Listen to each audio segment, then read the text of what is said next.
So I want to talk about objective morality and how to find it, okay, and why it's necessary for life to have meaning.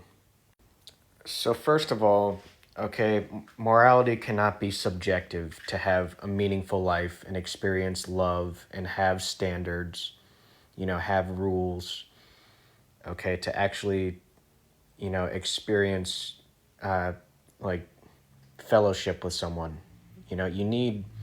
You need morals, okay, objective morals to set the standard for being able to appreciate people, of. You need behaviors that are objective to, you know, apply to a person so they can be appreciated. Now, if there is no objective behavior that represents love, if it means something different for everyone else and you can't explain it, it doesn't even exist for you. If you can't explain, you know, what you feel, all right, like what you think is right and wrong, it it's not even real for you. Okay, you don't understand it. You can't communicate it like and if you could communicate it, well, it's objective. You have a logical explanation for it. So subjective morality leads to a meaningless life. Why is it meaningless? Because the meaning of life is fellowship with, other life forms, conscious beings that have agency and they make decisions and they can choose to love you or not. Okay, that's what gives life meaning. That's what's appreciative about life. That's what's scary about death. Now, you can go into how is that an objective statement, follow the reasoning, but the way that you figure out if, a belief of morality and what's right and wrong, a belief of purpose and stuff, the way that you figure it out is you follow your reasoning. You're like, okay, and there can't be contradictions. So it's like, okay, I like this. Why do I like this? I like this because of this. Well, and then you just keep going. Okay, I like this because of this, but I like, that because of this. And then you just keep, it's like reductionism, and you just reduce it down to the fundamental, like particle or whatever, the fundamental baseline of morality. It's objectivity. So the way that, the way the law works, you have, these baseline laws. Well, you have the Constitution. The Constitution has a preamble. It states the intent of the Constitution, what it's trying to achieve. Then you create these laws to promote what you've already stated. Okay, whatever you're trying to achieve, the laws, are trying to achieve it. And then these laws, okay, you interpret the laws, you interpret a situation based on these laws and see if the situation satisfies the laws. Okay, so you have an objective basis of morality, and then whatever decision is made has to satisfy that basis. Okay, and it branches up like that. That's how it works. So the way that you find the objective morality is you follow your reasoning of what you believe in, make sure there are no contradictions. There can't be a single one.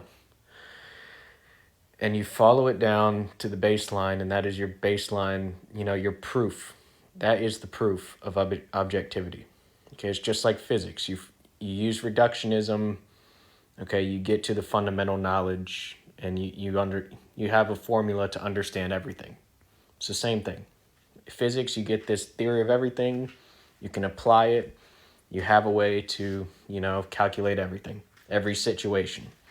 You have this fundamental objective morality, this fundamental statement of what's right and wrong, and you apply it to every situation and you can know what to do.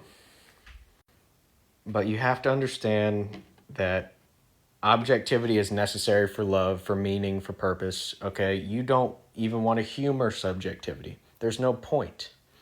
Okay, just it's objective. Okay, when you talk about faith, all right, you just want to have faith in something. Okay, you need to have faith that life has meaning.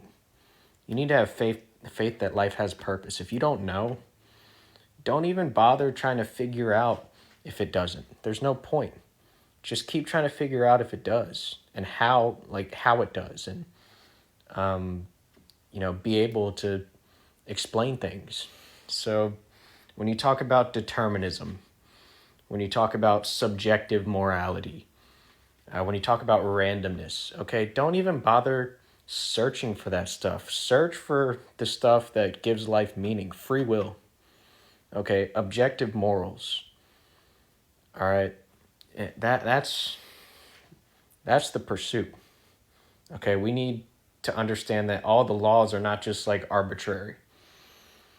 Okay, they actually have meaning. Okay, there's a standard of love. Like, life is worth something. So you got all these moronic philosophers just talking about subjectivity and making cop outs for all these, just pandering to everybody, acting like everybody has their own truth and all this stupidity. Okay, there's right and wrong. It's objective, it's explainable, it's a matter of logic, it's a matter of just language. Okay, it's a matter of non-conflicting statements, reducing them down to a truth. All right, so I mean,